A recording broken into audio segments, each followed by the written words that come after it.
Bom, pessoal, Fabrício Oliveira, médico, psiquiatra, homeopata aqui de Conselheiro Lafayette.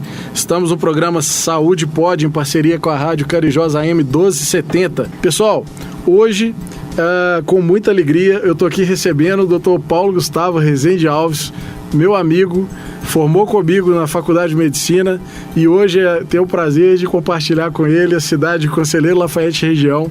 Trabalha como oftalmologista no COL aqui em Conselheiro Lafayette e eu vou pedir para ele se apresentar aqui e falar um pouquinho do que ele vai trazer para nós aqui de informações básicas de prevenção, de cuidados em oftalmologia, para que a gente possa estar enriquecendo aqui o nosso programa, a nossa visão de mundo e trazendo mais qualidade de vida e saúde para a população. Beleza? É com você aqui, Dr. Paulo, com muita alegria, seja muito bem-vindo. Bom dia aos ouvintes da Rádio Carijosa, meu nome é Paulo Gustavo, estou aqui em Lafayette desde 2011, venho de família daqui, mas não fui criado aqui, mas com muito prazer faço parte hoje dessa cidade que acolheu a mim e a minha família toda.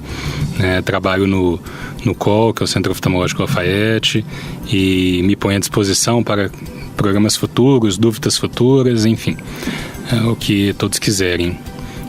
Inicialmente, a convite do Fabrício, pensei da gente fazer uma abordagem mais geral, sem entrar em muitos dados específicos, porque ficaria um pouco enfadonho.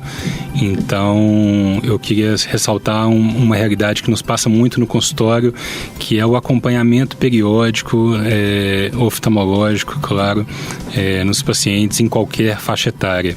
A gente depara muito comumente com uma falta de acompanhamento por diversos motivos, e não cabe aqui destrinchá-los, mas que acaba repercutindo na qualidade da visão e enfim, com patologias sérias. Ok, Paulo, muito bacana, seja muito bem-vindo. Então, eu estava pensando da gente bater um papo sobre as questões da infância, para a gente começar. O que você acha? Porque eu vejo assim, a gente tem aqui uma comunidade de pessoas mais velhas, temos mães, temos educadores, e a infância é sempre aquela faixa etária querida de todos nós, porque a gente acredita muito na infância, a gente quer empoderar ao máximo a infância e fazer com que as crianças tenham a melhor qualidade de vida possível, claro, dentro das nossas imperfeições, limitações naturais. Mas o que você, como oftalmologista, acha que é importante o pai e a mãe saber em respeito ao cuidado com os olhos dos seus filhos, vamos dizer aí, de uma faixa etária de 0 a 14 anos, infância e adolescência? Então, o acompanhamento oftalmológico é hoje já muito bem determinado pela Sociedade Brasileira de Pediatria, em comunhão com a Sociedade de Oftalmologia, que o acompanhamento deve ser feito logo após o nascimento. Vocês que são mães já sabem, os filhos nascem, o pediatra faz o famoso teste do olhinho no próprio berçário, e aquele teste nada mais é do que uma triagem interessante, ele é muito importante, mas ele não é diagnóstico, ele tem função somente de triar um possível problema. Então, o teste do olhinho, feito com mapeamento de retina, um fundo de olho, ele é feito no consultório oftalmológico ou no próprio hospital por oftalmologista, após dilatação, tem que pingar o famoso colírio que arde os olhos, e aí faz-se esse fundo de olho para tentar diagnosticar algumas doenças que não são comuns, mas que acontecem. Todas elas, infelizmente, eu já tive aqui no meu consultório em Lafayette. Todas essas que eu irei citar: toxoplasmose congênita, glaucoma congênito, catarata congênita, retinoblastoma, que é um dos tumores malignos mais agressivos da infância, talvez o segundo mais agressivo da infância, ele se inicia nos olhos. Então, é importante esse diagnóstico ser feito o mais breve possível. Então, nos primeiros 40, 60, 80 dias de vida, fazer essa primeira visita. E a partir daí, as visitas vão ser periódicas, como em qualquer fase da vida, uma consulta anual, com a intenção de observar essas mesmas doenças que podem não aparecer logo ao nascimento, mas na primeira infância, nos primeiros meses, anos de vida, e algumas outras alterações que podem ser relacionadas à visão, necessidade de óculos, por exemplo. Às vezes as crianças não percebem isso, a gente vê com muita frequência. A criança vai num consultório, nunca consultou, tem lá seus 8, 9 anos de idade, e ela enxerga mal, mas não sabia, porque na verdade ela sempre enxergou mal. Então a realidade dela é aquela e ela achava que aquilo era normal. E aí quando faz o óculos, a criança percebe que realmente estava muito ruim, os pais se surpreendem. Essa é uma rotina. Então a consulta oftalmológica rotineira, claro que ao 1, 2 anos de idade, a criança não vai responder as letrinhas, os números, enfim, mas já se ambientaliza com a consulta médica, né? Já ambientaliza com os colírios, e aí com 3, 4 anos, quando começa a fase de alfabetização ou de um entendimento um pouco melhor, a criança já começa a responder, né? A gente consegue já determinar a visão e evitar alguns problemas que né, as pessoas de mais idade tinham muito, que é uma patologia que chama ambliopia. Ambliopia é uma privação, né, uma baixa de visão que pode acontecer por vários motivos, mas inclusive pela falta de óculos, quando há uma disparidade de visão entre um olho e outro. Então a criança às vezes tem grau, e é relativamente comum, tem grau ou tem estrabismo em um dos olhos, e aí ela enxerga mal de um, mas enxerga bem do outro, ela não vai perceber nunca essa baixa de visão unilateral, a não ser que ela passe por uma consulta, porque depois dos 10, 11 anos de idade, o tratamento daquilo já não funciona mais, mesmo que seja simplesmente um óculos. Entendi. Então, muito bacana essa informação que você traz para a população, que é a questão da ambliopia, ou seja, o diagnóstico precoce é importante. Em geral, aí nessa primeira fase, quando a criança começa a conseguir ler e identificar os objetos na escola. É legal também você estar falando da questão da criança que acabou de nascer, desse teste do olhinho. Fica aí informação para as mães de primeira viagem ou que estejam grávidas, né? Inclusive essa questão da gestação, como que é isso? Assim, essa coisa as vacinas, alguns aspectos que tenham a ver com o aspecto ocular. O que a mãe que está querendo engravidar precisa saber, ou que já está gestante? O que é importante ela saber com relação à oftalmologia também, doutor Paulo? Fala aí para nós. Durante a gravidez, né, enfim, podem acontecer diversas alterações nos olhos, assim como no restante do organismo, né, uma adaptação.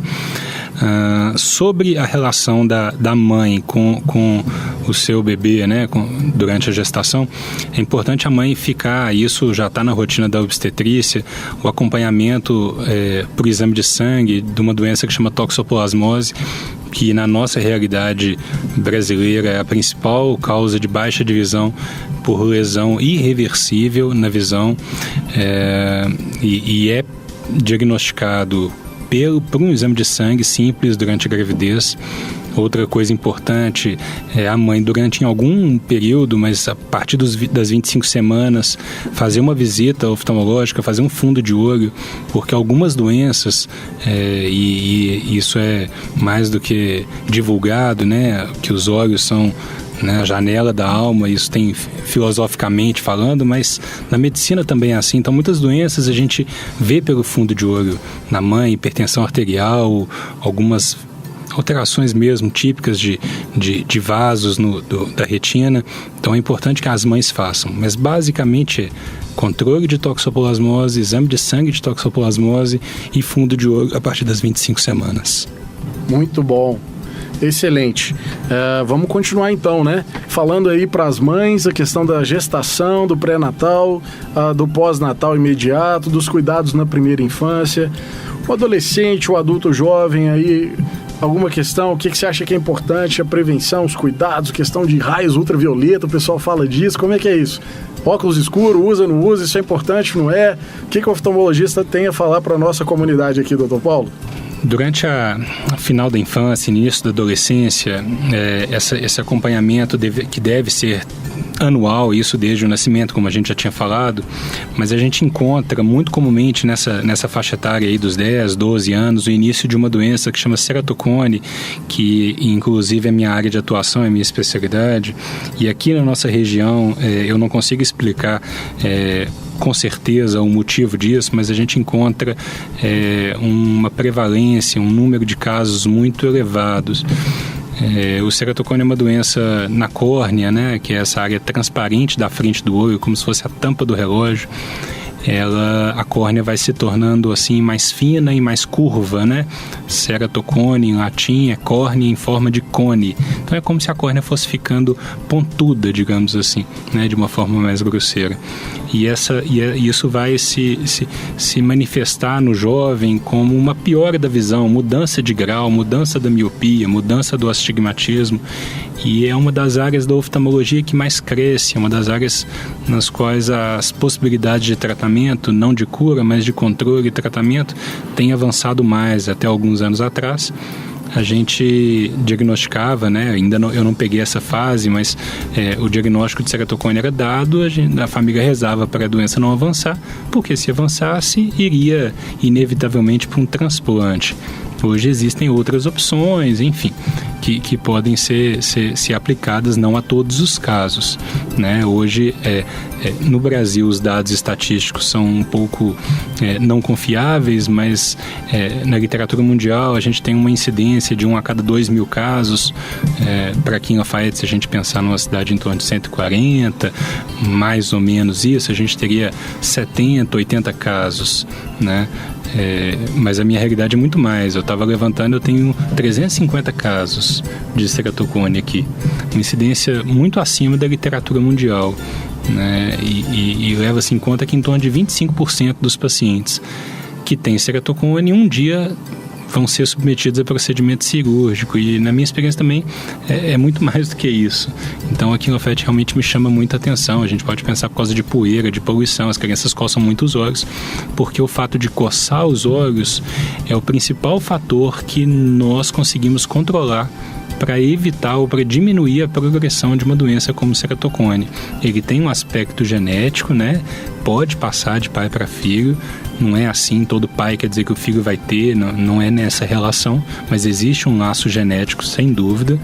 Mas o fato de coçar os olhos, o atrito ocular, é a principal causa de progressão de doença. Então, se tem uma mensagem que é interessante para os pais, aliás, é para qualquer pessoa em qualquer faixa etária, mas principalmente nessa, no final da infância, início da adolescência, é que você não coce, que você não deixe seus filhos coçarem, porque isso pode desencadear uma doença que realmente ela é bem séria. Ok. Isso então gera um alerta aí positivo, né, saudável para os pais cuidarem às vezes de processos até alérgicos, rinite, etc, em que a criança às vezes fica ali coçando os olhos e tal, e pode cronicamente gerar como um fator de risco para a questão do ceratocone. É isso mesmo? É isso mesmo. A alergia, a atopia, né, ela é o principal fator de risco no desenvolvimento do ceratocone, né, via coçar os olhos. Então isso é um dado importante que tem que ser acompanhado pelos pais, que é muito comum, né? As crianças hoje estão no computador e aí o olho resseca, aí você coça os olhos, e aí quanto mais você coça, mais vontade tem de coçar, e aquilo vai virando um ciclo que é realmente muito ruim para os olhos. Aliás, falando no computador, óculos escuros, raio ultravioleta, enfim, é importantíssimo o uso de óculos escuros, óculos escuros de qualidade, não necessariamente precisa ser um óculos escuros de marca, mas tem que ser um óculos com filtro ultravioleta. Não quer dizer que todo óculos escuros tem filtro, né? O óculos pode até não ser escuro e ter filtro. Então, o filtro ultravioleta deve ser conferido com seu oftalmologista, né? Existem aparelhos que conferem a penetrância, né? A função desse filtro ultravioleta. Se você coloca um óculos escuros, os quais não tem filtro, você está bloqueando a entrada de luz, mas não está bloqueando a entrada de ultravioleta. Então você abre a pupila, porque num ambiente mais escuro a pupila dilata, você abre a pupila para que aquele raio ultravioleta adentre os seus olhos. O ultravioleta dentro dos olhos é o principal causador de câncer, né? Então, como na pele também, enfim. Então, o óculos escuros é importantíssimo desde que seja com filtro. Se for usar um óculos escuro sem filtro, é melhor não usar. Bom, fica a dica então, a gente sempre aprendendo aí aqui no Saúde Pode, ou seja, a questão do óculos escuro sem filtro, ela é duplamente danosa, porque não tem filtro e porque aumenta a penetrância dos raios na retina. Muito bacana. Muito bem, Dr. Paulo Gustavo. Esses meninos que ficam muito no celular, que eu acho que devem ser dúvidas comuns aí das mães. Como é que é isso? Fica no computador? Se ficar à noite é com luz apagada do quarto, é luz acesa? O que é melhor? O que a mãe deve fazer? O que tem sobre... O que já tem sobre dados, conhecimento sobre ficar muito perto da tela ou não, ou ver televisão muito perto, a distância disso, quanto tempo que deve ver televisão por dia, como que é isso aí dentro do ponto de vista da oftalmologia? Ok, então, não existe uma determinação absolutamente rígida do Conselho, enfim, brasileiro, mundial de oftalmologia sobre essa questão, mas é notório que isso é realmente muito, muito significativo na realidade de todo mundo, né? Todas as mães perguntam como é que são os meninos no computador, ficam muito, ficam pouco, não pisca, fica à noite de luz apagada, isso aumenta grau, isso gera doença, não gera, enfim. O que se tem de forma bem conceituada, todas essas tecnologias, tablets, celulares, computadores mesmo tradicionais, eles emitem uma luz azul, né? Não um azul que a gente veja, mas um comprimento de onda de luz azul, que é causador de doenças na retina, como a DMRI, que é a degeneração macular relacionada à idade. Então há uma perspectiva que a nossa geração, os pacientes aí daqui a 40, 50 anos, tenham mais doenças de fundo de olho do que a geração de pacientes na terceira idade de hoje, né? Então o que eu tenho recomendado, que é o que eu faço na minha família, é que não se passe de 20 minutos consecutivos, depois pisca um pouco, tira o olho da tela, faz pequenos intervalos, porque eu acho que não tem como evitar a tecnologia, porque isso vai ser a realidade desses meninos, quanto, né, cada vez mais isso, mas fazer de forma bem moderada mesmo. E televisão à noite, luz acesa, né, com aquela ideia, se a gente está num ambiente escuro, a nossa pupila dilata, se ela dilatar num ambiente escuro, você está jogando essa luz azul dentro dos olhos, é melhor que você acenda a luz, a pupila feche um pouquinho e filtre um pouco essas luzes. Então sempre de luz acesa, computador, televisão, enfim, sempre de luz acesa. E de vez em quando um cineminha não faz mal para ninguém, é tranquilo, é isso aí. Não faz melhor para a cabeça. Então tá bom, combinado. Ficamos aí com esse recado. Agora, doutor Paulo Gustavo, com relação à questão do diabetes, por que um diabético tem que ter cuidado com o diabetes, e se ele não tiver cuidado com o diabetes, ou a pessoa que tem pressão alta, a gente sabe o tanto, né? Eu mesmo já trabalhei com medicina de saúde da família, o tanto que a hipertensão e diabetes são doenças prevalentes na comunidade como um todo. Qual que é o impacto disso na saúde dos olhos, de pessoas que não cuidam da pressão, deixam a pressão alta, das pessoas que têm o diabetes que não controlam a glicose? O que se impacta na saúde dos olhos dessas pessoas? Basicamente, Fabrício, nos olhos a gente consegue ter uma visualização direta dos microvasos. É a única área do organismo que a gente consegue examinar microvasos sob visualização direta. Enfim, é sabido que o diabetes e a hipertensão, mais o diabetes do que a hipertensão, mas quando eles estão em conjunto, aquilo se torna uma bomba, né, que eles podem levar lesões na microvasculatura, né, nos microvasos lá da retina, do fundo de olho. Então, o paciente diabético mal controlado não é de imediato, ele não percebe isso num primeiro momento, mas com a evolução da doença, 5, 10, quiçá 15 anos, enfim, ele vai acontecer problemas no fundo de olho inevitavelmente se não cuidar da sua diabetes. Começa com pequenos pontos de hemorragia, depois áreas em que faltam oxigênio em áreas específicas da retina, formação de vasos anômalos, que são vasos novos em anatomias diferentes, que fazem a retina tracionar, descolar a retina, sangramentos, enfim, acabando evoluindo com a cegueira. Todo mundo já ouviu falar de algum paciente que era diabético e ficou cego por causa disso. A cegueira pelo diabetes, ela pode acontecer sob vários aspectos, não é só por causa disso não, mas é principalmente pela retinopatia diabética. Sabendo que no Brasil, não se tem certeza desses dados, mas o Ministério da Saúde levanta em torno de 1 milhão, 1.200.000 pacientes cegos, né? Devido ao diabetes? Não, ao todo. Em torno de 1.200.000 pacientes cegos. Desses 1.200.000 pacientes cegos, 80% poderia ter sido evitado numa consulta de rotina. Em alguns casos não, o paciente bateu, perdeu o olho, né? Mas a maior parte das doenças nos quais a retinopatia diabética está incluída são causas de cegueira evitável, né? É muito triste você ficar cego por uma doença evitável. Sim. É muito triste, né? A principal causa de cegueira no Brasil e no mundo ainda hoje é a catarata, mas a catarata é um processo curável, né? Reversível. E as outras, o glaucoma, por exemplo, que é a segunda causa, é uma causa irreversível, absolutamente de tratamento, não necessariamente de fácil tratamento, mas é tratável. Sim. Então, tem que ser feito um acompanhamento de rotina mesmo. Muito bom, bacana. Atenção aí aos diabéticos, hipertensos que possam estar ouvindo. Cuidado aí com a sua glicose, com a sua pressão, para o seu próprio bem-estar ocular. É o famoso agora não podemos deixar de falar, né? Vamos abrir o olho com relação a isso aí, tá certo? Aproveitando então a canja, ele falou de catarata, falou de diabetes. Doutor Paulo, a pessoa aí já na terceira idade, para a gente já ir caminhando para a parte final do nosso programa. Catarata, depois glaucoma. O que é importante eu saber? Estou com meus 50, 60 anos de idade. O que eu preciso saber sobre catarata? O que eu preciso saber sobre glaucoma? A catarata é um processo de opacificação do cristalino. Nós temos uma lente intraocular que chama cristalino, tem esse nome não é à toa, porque ele é absolutamente transparente. E quando perde essa transparência, isso pode acontecer pela senilidade, pela idade mesmo, mas pode acontecer pelo diabetes. O diabetes faz a catarata evoluir um pouco mais cedo, o uso de alguns medicamentos, corticoides. Então, quando tem-se essa opacificação do cristalino, a visão começa a piorar. Não necessariamente num primeiro momento o paciente para de enxergar, não é assim. Ele começa a perder um pouquinho a qualidade na visão de cores, começa a perder um pouquinho o contraste, uma noção de profundidade, para que num segundo momento ele acabe evoluindo com uma piora mesmo da visão. E essa piora da visão ela acontece inicialmente pela visão de longe. O paciente geralmente começa a piorar um pouquinho a visão de longe, às vezes até melhora um pouquinho a visão de perto, num primeiro momento, para que num segundo momento a visão realmente fique ruim, tanto para longe quanto para perto.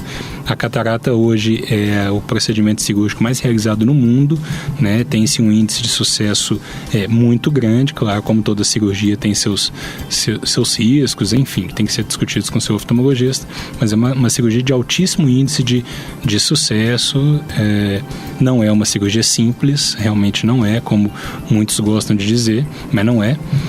Mas é uma cirurgia no qual os pacientes têm resultados assim, realmente muito interessantes. Então, no caso da catarata, como que é a taxa de sucesso das cirurgias? Assim, qual que é o risco, o que pode acontecer de ruim, mas em geral, quantos por cento das cirurgias são bem sucedidas?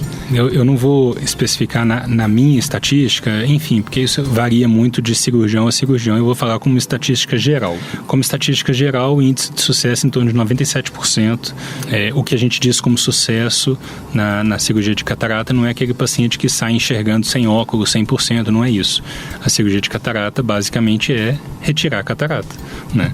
Não é retirar o óculos necessariamente. Claro que a gente tem uma gama grande de lentes intraoculares que a gente pode trabalhar, além da recuperação visual que a catarata havia tirado, uma melhora da qualidade da imagem, mesmo sem a correção, mesmo sem os óculos.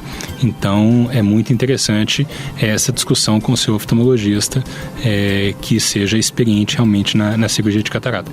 Os principais riscos é infecção, como qualquer outro procedimento cirúrgico, sangramentos, outras alterações, às vezes a lente não pode ficar no lugar, enfim, mas são pequenos, existem, e é importante saber que existe, mas são pequenos. Muito bom, muito obrigado. E com relação ao glaucoma, aí, para a gente já ir caminhando para o término da nossa entrevista. O glaucoma talvez seja a doença que a gente mais se preocupa, porque é uma doença absolutamente indolor, silenciosa, a famosa, como diz os pacientes lá no consultório, é uma doença traiçoeira, e é mesmo, porque o paciente não percebe piora de visão, e o aumento da pressão dos olhos, isso em 85% dos casos, vai gerando uma perda do campo de visão. O paciente perde as visões laterais e não perde a visão central, então ele vai perdendo aquilo e não percebe. Como aquele paciente não faz acompanhamento de rotina, ele só vai fazer o diagnóstico muito tardiamente. Lembrando que no Brasil, 33% dos pacientes nunca fizeram uma consulta da população, né? Nunca fizeram uma consulta, nenhuma avaliação na vida. E é uma realidade que a gente pega muito no consultório. Então, as consultas de rotina para diagnóstico de glaucoma, elas são importantíssimas. O glaucoma, ele se manifesta por um aumento da pressão dos olhos, não em todos os casos, em 15% dos pacientes podem ter glaucoma sem pressão alta, mas a princípio é uma doença relacionada ao aumento da pressão ocular, tem alguns fatores de risco, pacientes com história na família, pacientes acima de 60 anos, negros, diabéticos e que usam corticoide. São talvez os 5 principais fatores de risco.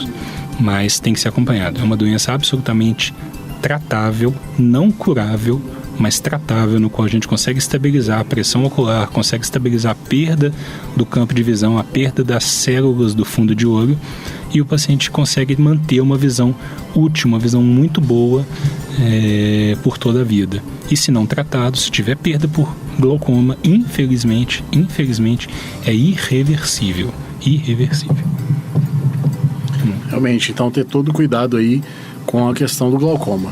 Bem, pessoal, eu acredito que nós estamos aqui chegando ao final da nossa entrevista. Para quem está chegando agora, nós estamos aqui com o Dr. Paulo Gustavo Rezende Alves, ele é oftalmologista da COL, aqui em Conselheiro Lafayette. Inclusive, Dr. Paulo, para quem quiser ter mais informações a respeito disso, qual o contato que você pode deixar aqui para nós, para o ouvinte da Rádio Carijós? Atualmente eu trabalho só lá no COL, que é o Centro Oftalmológico Lafayette, telefone lá 3721-1212, e estamos absolutamente à disposição. Não sou só eu que trabalho lá, então tem uma equipe grande a atendê-los. Tem o site também, www.oftalmocol.com.br.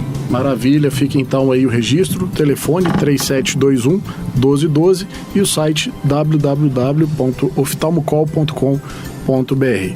Agradecemos muito, Dr. Paulo, oftalmologista, aqui de Conselheiro Lafayette, pelos esclarecimentos. Quem não conseguiu assistir toda essa entrevista, lembrando aqui que você pode ter acesso a esse conteúdo no site www.drfabricioliveira.com. Baixe lá, se cadastre e receba esse programa com periodicidade, compartilhe com seus amigos. Nós falamos de cuidados oftalmológicos na gestação, falamos de cuidados oftalmológicos depois no pré-natal, no pós-natal, na infância, na adolescência, entre as principais doenças. Falamos de diabetes, glaucoma, falamos de catarata, do uso de óculos, da importância disso, os cuidados com a questão da tecnologia. Foi um programa realmente muito produtivo. Agradeço muito a participação do nosso amigo aqui, Dr. Paulo Gustavo, oftalmologista. Amigos, no Saúde Pode, você também pode trazer suas dicas, sugestões de programa, de entrevista, temas que você quer conhecer mais, compartilhar, profissionais que você quer que a gente convide dentro das diversas áreas de assistência, no diálogo com a saúde. Você pode mandar a sua dúvida, sugestão ou crítica para 9779-7007, o nosso WhatsApp, ou mesmo no site, como eu já disse, www.drfabricioliveira.com, ou nas redes sociais também podemos interagir e você ajudar o nosso crescimento e enriquecer esse programa, www.facebook.com/drfabricioliveira. Agradecendo mais uma vez aí a parceria da Rádio Carijós e lembrando ao ouvinte que a partir de maio nós estaremos na FM numa nova configuração, que em breve eu vou contar para vocês. Um grande abraço e até a próxima. Tchau!